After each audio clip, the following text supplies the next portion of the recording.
ఈశ్వరుడికి ఆ రోజున అర్చన చేసి పల్లకీ పట్టుకుని పల్లకీని తీసుకెడతారు ఉత్తరద్వారంలోంచి. ఆయనతో వెళ్ళాలి. నువ్వు తినే ఉత్తరద్వారంలోంచి వెళితే నీకేం వస్తుంది? ఆయన వెళ్ళిన ఉత్తరద్వారంలోంచి వెళ్ళాలనుకోవాలి. అథవా అసలు నిజంగా వెళ్ళవలసింది ఏమిటంటే ఈశ్వరుడితో వెళ్ళాలి. కనీసంలో కనీసం నీ బాధ్యత ఏమిటి? ఉత్తరద్వారంలోంచి నువ్వు వెళ్ళాలనుకుంటే ఈశ్వరుడితో వెళ్ళేటప్పుడు ఎలా వెళ్ళాలో నువ్వు అలా వెళ్ళాలి. ఈశ్వరుడితో వెళ్ళేటప్పుడు వెళ్ళేవాడు ఎలా వెళ్ళాలి? వైదికంగా వెళ్ళాలి. పైన చొక్కా బనీను ఏమీ లేకుండా ఉత్తరీయాన్ని మాత్రమే కప్పుకొని పంచ గోచీ పోసి కట్టుకోకుండా వెళ్ళకూడదు.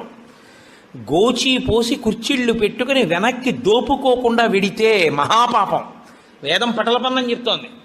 కాబట్టి కుర్చీళ్ళు పెట్టి గోచీ పోసి వెనక దోపి అన్నీ విప్పి ఉత్తరీయం వేసుకుని ఎవరి సంప్రదాయానుసారం వారు తిలకధారణ చెయ్యాలి.